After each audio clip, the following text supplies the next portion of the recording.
So, o mas malaking bilog. Sino nagsasabi yung nasa kanan, yung mas malaki?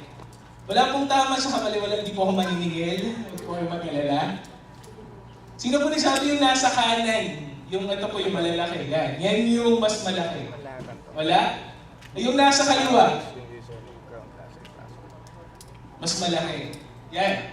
Pero sa totoo lang po, walang mas malaki sa kanila. Parehas lang po sila ng laki. Okay? Wala, dun sa dalawang bilog po na yan, wala pong mas malaki sa kanila. Okay, next picture, tingnan natin. Ano pong nakikita nyo? Yan. Sige, titignan nyo po maigi. Nagkakaroon po ba ng dots dun sa gitna ng intersection ng bawat squares? Meron ba? Wala? Meron kaya ako na meron nakikita. Mamaya po meron tayo nakikita na parang mga nag-a-appear na mga bilog-bilog. Pero in reality, wala talagang mga bilog yan. So, pag tinitigan lang natin, parang nagkakaroon ng mga bilog-bilog dun sa mga gitna ng mga squares or sa intersection nila. Last picture. Yan. Ilan po ba talaga yung tubo na yan? Dalawa ba o tatlo? Yan. Pag tinignan mo sa kaliwa, makikita mo, tatlo. Pag tinignan mo sa kanan, pag sinundan mo yung ganon, dalawa lang naman pala. Okay? Kahit tinignan mo yung kaliwa, sa pares lang po yan. Okay, di ba? Pag tinignan nyo sa side dito, bandang kanan, may bibilangin yung bilog, tatlo. Pero pag sinundan nyo, yung block, parang dalawa lang naman talaga sila. So ano ba talaga? Dalawa ba yan o tatlo? So, tayo po, I find, humans daw po, ito yung research ko, are very visual creatures. No? Marami pong, familiar po tayo sa 5 senses natin. Para kang teacher ngayon ng grade 3 science. We have the sense of sight, smell, hearing, feeling, and tasting. Sa 5 daw po na sense na yon, tayo pong mga tao, mas gamit natin, o when we come to contact dun sa physical world, no, mas ginagamit po natin yung mga mata natin. More than we use our ears, our nose, wala naman po siguro dumidila sa atin, no? Tapos, try ko yung mga bagay ba, okay ba o hindi, no? Kaya po, we base our decision on what we see. Most of the time, our decisions is based on what we see sa harap. Kaya nga po nauso yung wag kang judgmental. Because hindi lahat ng nakikita mo, tama.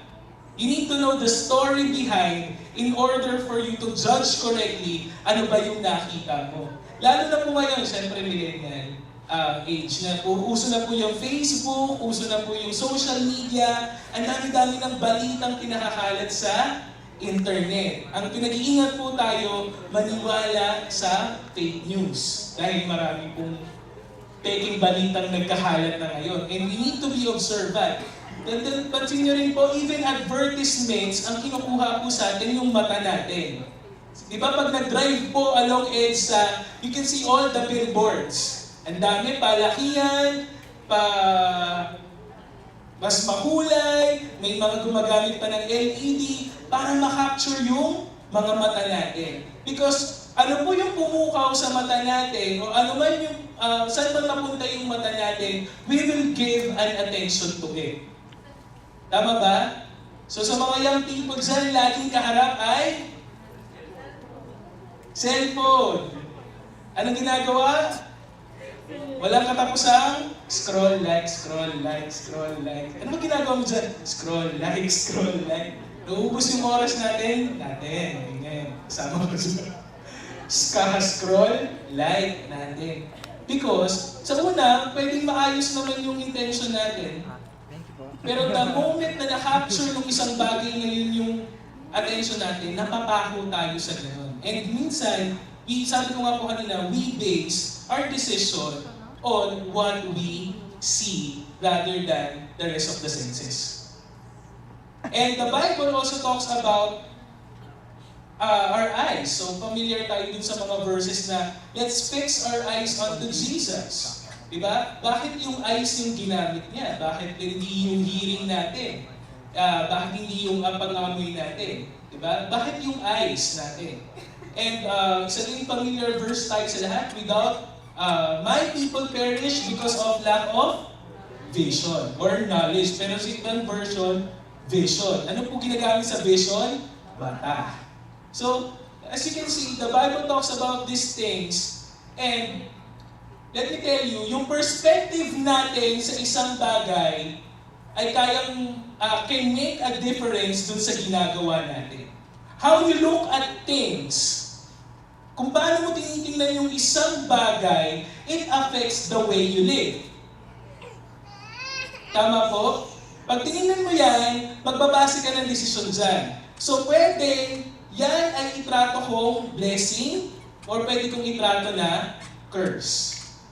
Depende po yun sa tumitingin. Hindi po yan dun sa tinitingnan. Diba? Sometimes we look traits differently. Diba ako gagalaw sa'yo? Yung madaldal, sometimes tinitingnan natin yun as something that is negative. Diba? Tapos yung tahimik is something positive. So meron tayong kanya-kanyang views and opinion. Tama ba? Sa maraming bagay. Meron tayong mga hindi pagkakasunduan base sa mga nakikita natin. And our perspective, ito po yan, nandaan po sa sabihin ko. Our perspective is very much a reflection of who we are. Kung paano mo tinitingnan yung isang bagay, reflection yun kung sino ka at ano ka. Ano yung pinahahalagahan mo? Ano yung hindi mo pinahahalagahan? Nakadepende yun sa paano mo tinitingnan yung isang bagay. Ako po, meron kaming humanities na subject sa school. At sinabi po nung prof namin, alam niyo yung mga totoong artist, pag tumayo sila sa isang painting, ang tagal nilang nakatayo doon. Ako po hindi ko po kayang tumagal sa isang painting ng 1 minute. Parang feeling ko na-scroll ko na siya, okay? Okay, di ba marami po dyan pagpasok na Crown Plaza? In-scan ko po lang yung left to right, hindi ako titigil at tatayo dun sa isang bagay. Probably because I'm not an artistic person, I don't know how to appreciate these things. Dahil hindi po talaga ako artistic na nilalang, hindi po ako marunong ng kahit basic lang na maghalo ng kulay. Hindi ko yun kaya talagang gawin. But as we can see, sabi ko po kanina, our perspective reflects who we are. And dahil po doon, naapektuhan po nun kung paano tayo mag-feel or kapag may ginagawa na si Lord sa buhay natin, how we see it affects our lives. So, basahin po natin. So, ngayon po umaga, pag-usapan natin perspective. Pag sabi nga perspective, sa Tagalog po ng perspective, pananaw po natin yan. Sa mga engineering student, alam nyo na nag-drafting kayo, nag-drawing tayo, iba't ibang perspective yung ginamit. Yung isang bahay, kahit ilang angles yan pwedeng tingnan. And nababago yung itsura ng isang bagay kung paano mo siya tinitingnan. Okay? So gusto po ni Lord ngayong umaga, ayusin natin yung perspective natin sa Kanya. Ready na po ba tayo? Ready po ba tayo? Basahin natin. Medyo mahabang kwento po ito. I want you to stay with me sa story na to. Familiar po tayo sa Promised Land? Familiar po tayo doon? Narinig na natin yun? Kanino po pinangako yun? Sa mga Israelites, kay Moses. Sinabi ni Lord yan, basahin po natin in Exodus chapter 3 verses 7 to 10. Balikan po natin yung kwento na kung saan sinabi ni Lord kay Moses, this promised land. And the Lord said, I have surely seen the oppression of my people who are in Egypt, and have heard their cry because of their taskmasters, for I know their sorrows. Verse 8. So I have come down to deliver them out of the hand of the Egyptians and to bring them up from that land to a good and large land, to a land flowing with milk and honey, to the place of the Canaanites, the Hittites, the Amorites, and the Perizzites, and the Hivites, and the Jebusites. So, hanggang verse 9, Now therefore, behold, the cry of the children of Israel has come to me, and I have also seen the oppression which the Egyptians oppressed them. Come now therefore, and I will send it to Pharaoh, that you may bring my people, the children of Israel, out of Egypt. Kailan po nangyari yan? Ito po, pangusap ni Lord kay Moses sa burning bush experience niya. Okay? Si Lord nagsabi siya kay Moses, nakita ko yung pagtatrato sa inyo ng Egypt. And alam ko kung ano yung ginawa ng mga taga-Ehipto sa inyo. They were slaves for 400 years. Hindi po, parang Pilipino lang, no? Pag tinignan niyo yung Israelites. We were colonized by Spaniards for the same amount of time. 400 years din halos. So, sabi ni Lord, tama na yan. Tama na yung paghihirap, tama na yung dinanas nyo sa kamay ng mga taga-Egyptians. I have come down and I will redeem you and I will give you a place. Okay, sabi nga, merong binigay si Lord na place sa kanila. Okay, wala pong nakaintindi. Merong binigay si Lord na lugar para sa kanila. Amen. Sino yung na-redeem? Sino yung alam niya na na-redeem siya ng Panginoon? Amen. Therefore, kapatid, panampalatayanan mo, there is a promised land na hinanda sa iyo ang Panginoon. Because He will not just redeem you out of where you are, He will actually give you a place where you will be blessed. Walang naniwala. Naniniwala. Sasabihin ko kay Pastor, uy! Word ni Pastor Gideon for the last 2 days, uy, wala ba akong kausap dito? Naintindihan niyo po yun? God will not just pull you out of that situation, of that slavery, of that oppression, and God is going to give you or bring you or deliver you out of that place to a land that is flowing with milk and honey. A land that is good and large. Amen ba? Di ba kayo excited? Ako excited po ako na makita at maranasan yan. Here, God gave us a description of what that promised land will look like. Verse 8, tingnan po na. God is pleased with your faith, He made you prosperous. And patotoo ka na ngayon, kapatid, na meron kang buhay na Diyos na kaya kang pagpalain. Amen? Ito po, the Hebrew word na good, hindi ko lang na-search kung ano. Aba, parang ganun lang. The Hebrew word translated good means pleasant. So itong lugar na ibinigay ni Lord sa kanila is something that is pleasant. Bakit? Yung lugar po kasi na pinanggalingan nila, slavery. So sabi ni Lord, this time yung ibibigay ko sa inyo is a pleasant land. Next, yung ibibigay ko sa inyong lugar is not just good, but it's beautiful. Maganda yan. Marami po tayong gustong tirahan. Tagaytay, Baguio, doon ko lang po gusto. For one reason, malamig. Init na po ako sa Maynila. Tapos na po yung winter days ng Manila. And the good here means fruitful. Ay, sabi nga fruitful. Fruitful, magiging mabunga tong lugar na to para sa iyo. With economic benefits. Ibig sabihin, si God is not just a one-day millionaire God, pero God is a sustainer. Yung blessing sa inyo, Lord, will sustain how you're going to live in that land. Hindi yung bigay isang buwas, tapos next week, wala ka nang kakainin. Hindi ganun si God. Amen? He's concerned sa buhay mo every day. Kaya nga po yung manna from heaven, hindi weekly ang delivery. Every day ang delivery ng manna tsaka ng tinapay. Ng quail at tsaka ng manna. Continuing with the description, hindi pa natapos si Lord dun sa good and large land. Sinabi niya pa that this land is going to be a land that is flowing with milk and honey. So sinerch ko, ano po ba ibig sabihin? Kasi naiintindihan ng mga Israelites yan eh. When the Lord told them that this land is going to be a land full of milk and honey, ano po ba ibig sabihin nun? So this description emphasizes the fertility of the soil. Magandang or matabang lupa yan. At dahil matabang lupa yan, marami kang magagawa dyan. and bounty that awaited God's chosen people. The reference to milk suggests many, saan po ba galing yung gatas?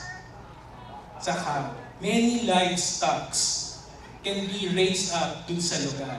And their mention of honey suggests vast farmlands. The bees had plenty of plants to draw nectar from. And naalala ko po yung preaching dito ni Dr. Pat Francis. If you're here, sinabi niya yan. Nung sinabi ni Lord sa Israelites, and that is a land flowing with milk and honey, naintindihan nila na itong lugar na to is a source of their prosperity.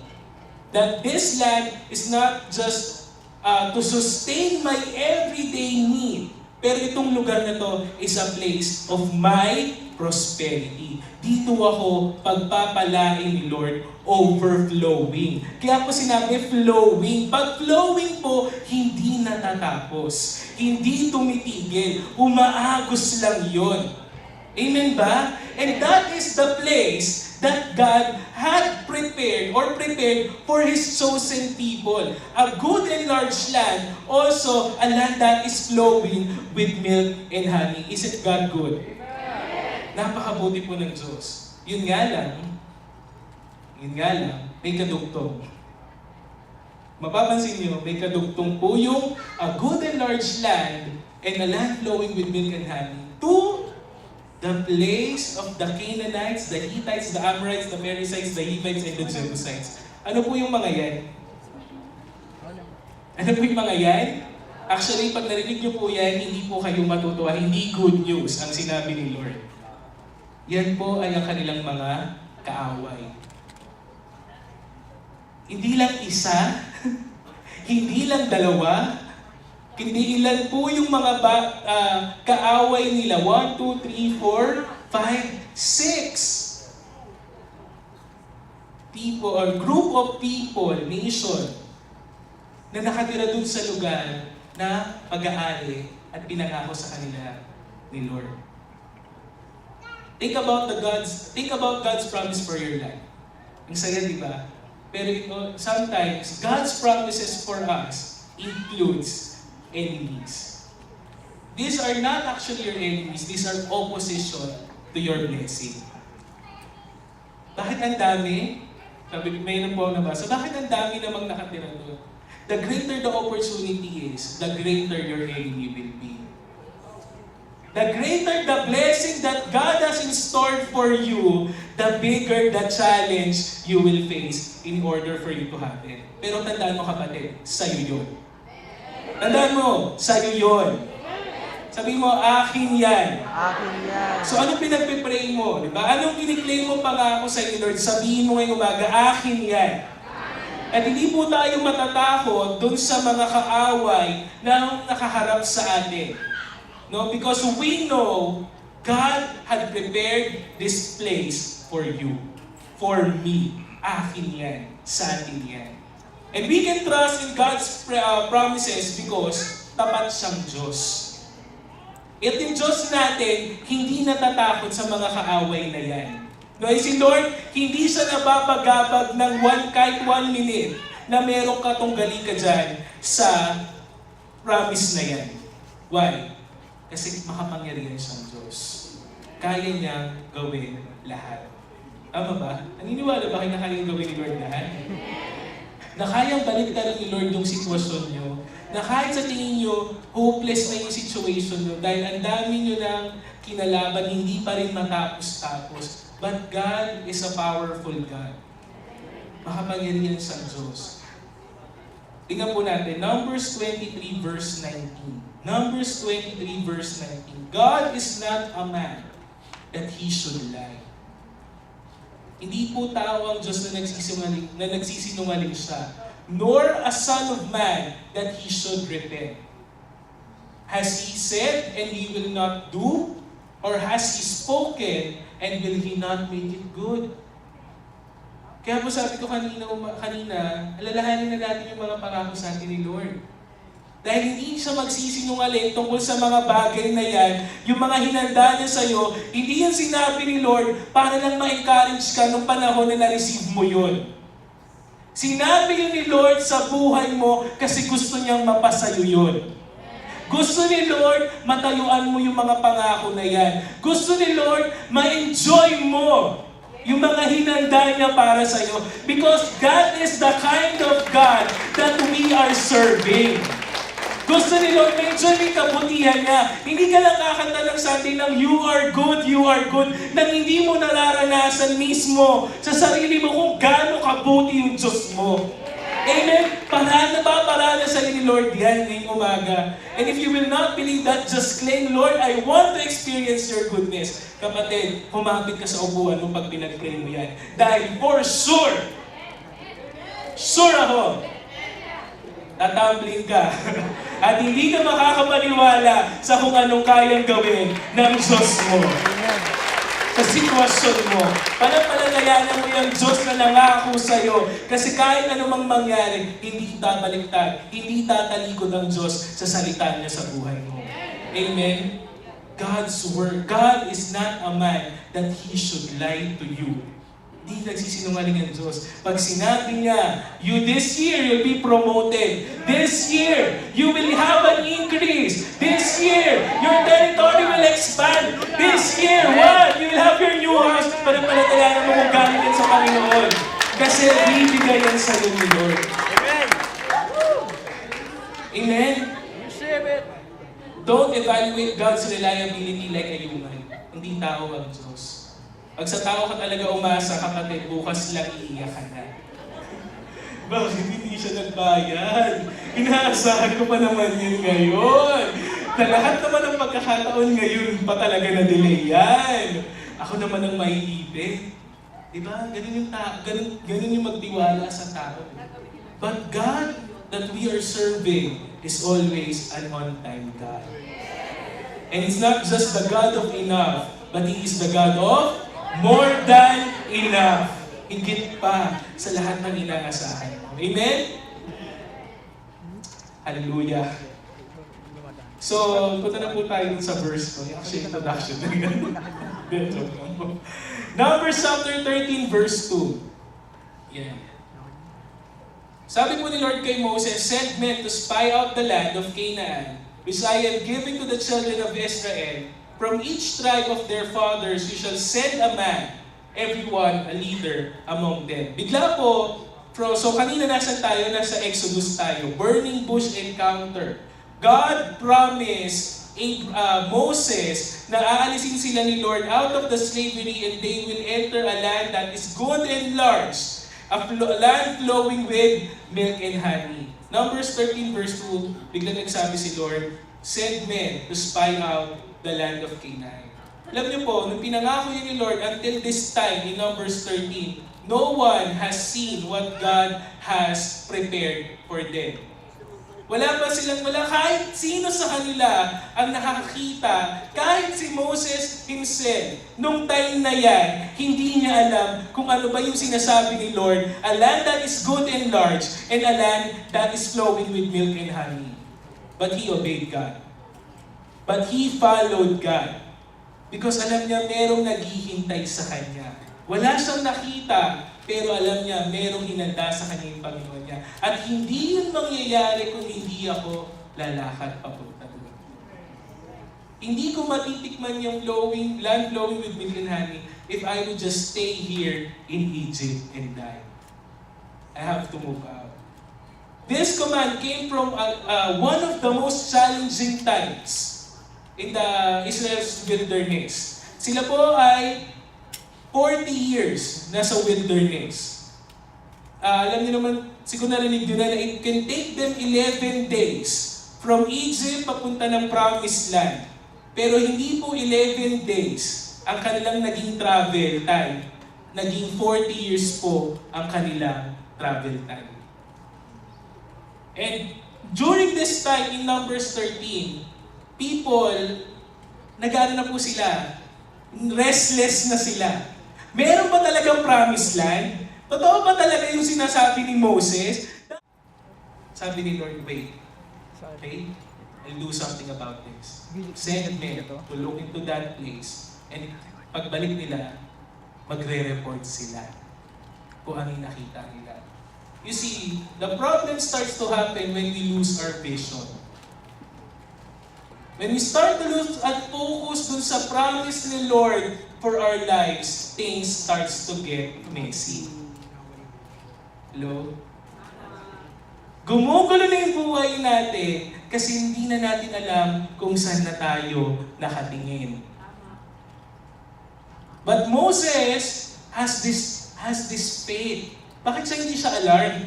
Bakit siya hindi siya nangangamba? Bakit siya solid pa rin siya? Because yung vision nakakapit pa rin sa kanya. Pero yung mga tao, when they start to lose the vision, nagkaroon ng complication. Tama? Gumugulo na. And by looking at the land, baka, sabi ni Lord, baka this time, maniwala sila sa sinasabi ko. That is why the spies need to send a report to the people about what they saw. Sabi ni Moses sa kanila, on verse 18, Numbers chapter 13, verse 18, see what the land is like. Tingnan nyo nga talaga what the land is like. It's just like one of those things na sinabi ni Lord, test me now in this. Tingnan nyo kung hindi ko talaga buksan ang durungawan ng langit kapag kayo ay nagbalik ng tithes. It's one of those events where God really challenges the people to believe in Him. No, sasabi ni Lord, sige nga, magpadala ka ng malaman ng mga taong yan, ano ba talaga yung kalagayan ng hinanda ko para sa kanila. Ang sabi ni Moses sa kanila, see that the land is what the land is like, and pag binasa po natin yung baba, hanggang 20, bring some fruit of the land. Sige, it's as if yung pagtingin nyo doon at yung report nyo na magagaling sa inyo is not enough, bring an evidence as well kung ano ba talaga yung naghihintay sa kanila doon. Now let's jump to verse 26 to 33. Basahin po natin. Numbers 13, verse 26 to 33. Now they departed and came back to Moses and Aaron, and all the congregation of the children of Israel in the wilderness of Paran and Kadesh. They brought back word to them and to the congregation and showed them the fruit of the land. Then they told him and said, we went to the land where you sent us. It truly flows with milk and honey, and this is its fruit. Nevertheless, the people who dwell in the land are strong. The cities are fortified and very large. Moreover, we saw the descendants of Anak there.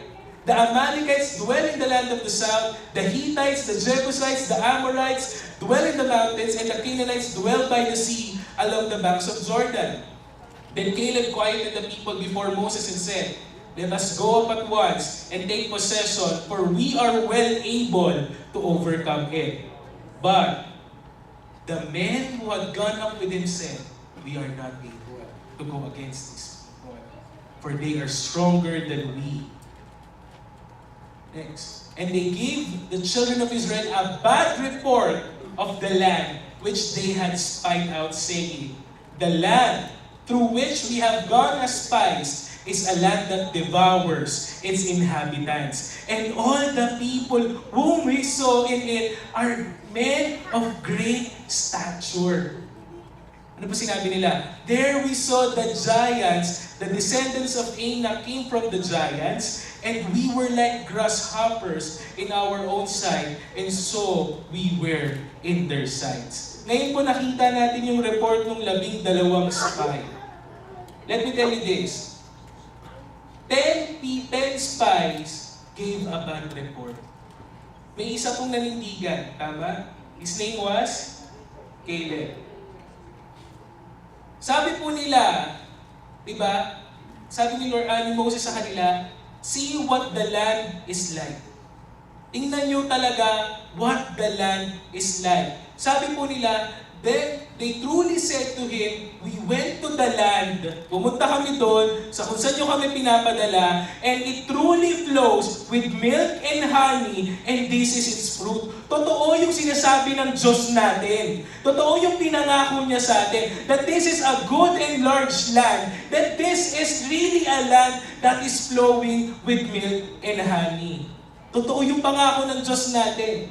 Pero parang hindi po ganun yung the rest of the story.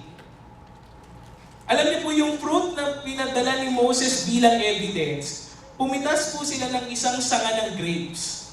Ay sabi nga grapes. Pag gaano po kalaki yung isang sanga, mga ganito kalaki siguro. Ayan.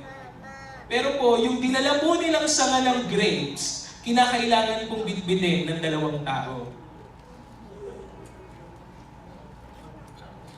Nilagay nila sa isang pole at merong 2 tao na nagbibitbit ng grapes nila. Tanong niyo po, anong klaseng grapes yan? Na kinakailangan na bitbitin pa yon ng 2 tao sa balikat nila. That is the fruit na dinala nila. And not just also that, may kumuha sila ng fig trees, fig fruits at saka, isa? Yung buto lang yung pinakain. Hindi, yung parang orange pero pomegranate, yun. Pag yun napunta ng spelling. Pomegranate, figs, and grapes yung kinuha nila. And yung grapes, sobrang laki ng grapes na kinakailangan na 2 tao pa. Dala-dala po nila yun sa harap ng kongregasyon ng Israel that day. Totoo, nagpapatotoo sila, totoo na this is really a good and large land, that this is really a land that is flowing with milk and honey. Tingnan niyo yung prutas, ganito kalalaki yung grapes na kailangan 2 tao pa kami magbitbit. Imagine niyo, isang sanga lang yan doon. Ilan yung puno ng grapes na may, o ilang harvest, o ilang vine ng grapes lang yung nandun. Ganun sana ni-report nila, di ba? Imagine nyo kung doon tayo mamumuhay, hindi na tayo magugutom kahit kailan. Pag doon tayo tumira, surely, wala tayong magiging problema sa pagkain. Ang mga takot magutom dyan. Hallelujah. 10 spies gave a good report. But also the 10 spies saw that the land was good. They saw the opportunity God is telling them. They saw the truth in God's word and God's promise for them. They saw yung isang bagay na pwedeng mapasa kanila. Yan pala yung akin. Isn't God good to show to them ano ba yung hinanda niya para sa atin? It's not every day in our walk with God that God allows us to see what He has in store for us. Hindi po araw-araw, kakausapin ka ni Lord, Miko, ito yung hinanda kong future para sa iyo. Hindi araw-araw makakarinig ka kay Lord na, Grico, Pastor Grico. No? Hindi ko alam kung sinatawag ba siya ni Lord ng Pastor Grico o Grico lang eh. Grico lang ba? Okay? Ganito yung mga pupuntahan mong mga lugar. Hindi araw-araw kakausapin ka ni Lord sa journey mo with God and He will allow you to see what He has in store for you. Kasi matidefeat yung purpose ng faith mo eh. Kung lahat ipapakita na sa'yo ni Lord, lalakad ka pa ba ng may pananampalataya? Kakailanganin mo ba yung pananampalataya mo? Nakita ko naman na lahat. That's why we walk by faith. We wait for God to allow us to experience yung mga kabutihan niya one day at a time. Ano bang pinaniniwalaan natin kay God? He will give that to us. But the problem with this 10 spies is that they look at the promise differently. Instead of focusing on what good awaits them, they chose to see something else. Makikita po natin yan in verse 28 to 29, 31 to 33. Sige, bilisan na po natin. Nevertheless, sabi po ng mga taong yan, the people who dwell in the land are strong. The cities are fortified and very large. Moreover, we saw the descendants of Anak there. The Amalekites dwell in the land of the south. The Hittites, the Jebusites, and the Amorites dwell in the mountains. And the Canaanites dwell by the sea among the banks of Jordan. Jump tayo, verse 31, but the men who had gone up with him said, we are not able to go up against these people. Di natin sila kaya. Mas malakas sila sa atin. They gave the children of Israel a bad report of the land, which they had spied out, saying, yung lugar na yan, we have gone as spies in a land that devours its inhabitants. Kinakain niya yung mga tao. And all the people we saw in it are men of great stature. May mga higante dyan, gatipaklong lang kami pag pinagtabi niyo kami sa kanila. Yung alam niyo po yung salitang nevertheless? Doon po nagsimula lahat yan. Nevertheless means despite all of that, you have seen God's goodness. You have seen what God has prepared for you. Nakita mo yung pinangako ng Diyos. But despite all of that, you choose to doubt. Pinili mong magduda. Nakita mo yung kabutihan ng Diyos, nakita mo yung hinanda sa iyo ng Diyos, pinili mo pa rin, kapatid, pagdudahan yung bagay na yan. Despite God's faithful promise, the people who dwell in the land are strong. Yung sabi nila. Despite God's faithful promise, the cities are fortified. Masyado silang hindi natin kayang sakupin yan. Despite God's faithful promise, andyan yung descendants ni Enoch, mga higante yan. And despite God's faithful promise, yung mga kaaway natin, nandyan lahat. Their unbelief caused them to look things differently. Dahil nagduda ka, yung pananaw mo dun sa bagay na yan, maganda ba yung hinanda ni Lord sa kanila? Maganda ba yung pinangako ng Diyos sa kanila? Yes. But instead of looking to God, they look on themselves. Instead of trusting God, they trusted themselves. Let me tell you this. When unbelief gets in your way of looking at God's promise, para sa'yo, para ma-enjoy mo, yung kabutihan niya, maranasan mo. Yung pagpapala niya, umagos sa buhay mo. Yung hindi ka lang magstay na every Sunday, totoo kaya yung mga sinasabi nilang patotoo dito sa harapan. Kapatid, inandayan ni Lord para sa iyo. Hindi ngayon ang panahon para magduda ka sa mga pangako ng Diyos sa buhay mo. Hindi ngayon ang panahon para dyan.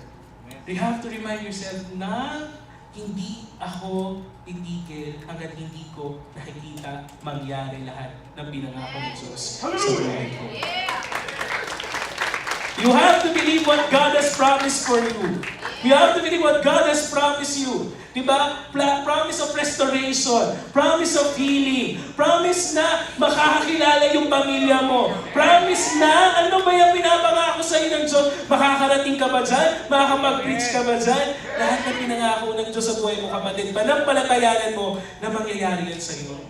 You have to believe that God always has good intentions for you. Hindi ka ipapahamak ng Diyos. Lagi yung kabutihan mo, yung iniisip ng Diyos kapag nagplano siya para sa buhay mo. Hindi mo yan ikapapahamak. Ma-enjoy mo yan. Hawakan mo yan. Kasi para yan sa'yo lang.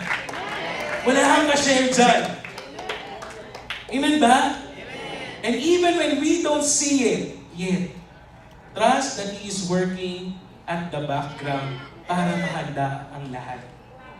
Believe what God has promised for you. Joshua chapter 21 verse 45, I'll end with this. 2 verses. Joshua chapter 20. Sabi ko mamaya.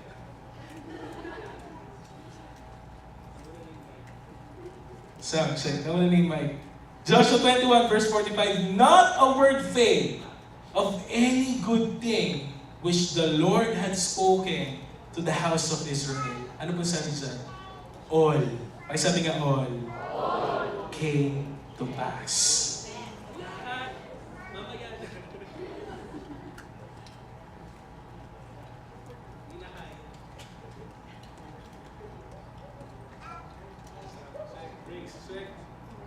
Praise, yeah.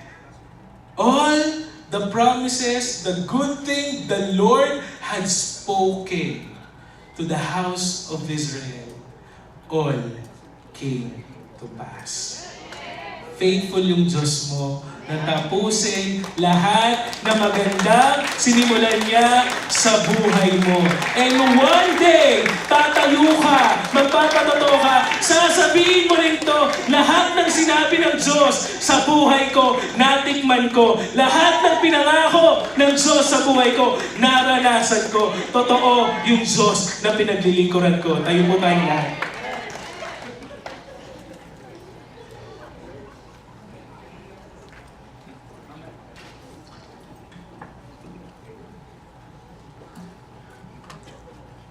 Sabi ko po kanina, now is not the time for unbelief. Now is not the time for fear. Hindi ngayon ang panahon para matakot ka, kapatid, dyan sa pinapatayuan at pinapapuntahan sa iyo ng Diyos. Sa mga pinangako niya sa buhay mo, hindi panahon para magduda ka. Hindi niya ngayon ang panahon para hindi mo matikman yung kabutihan ng Diyos sa buhay mo. Now's the time to surrender every doubt. Now's the time to surrender every fear na ahadlang sa'yo para matikman mo yung kabutihan ng Diyos. Hindi ikaw yung 10 spies na mamamatay na hindi natikman ko ang inanda ng Diyos. Pero you will be Caleb.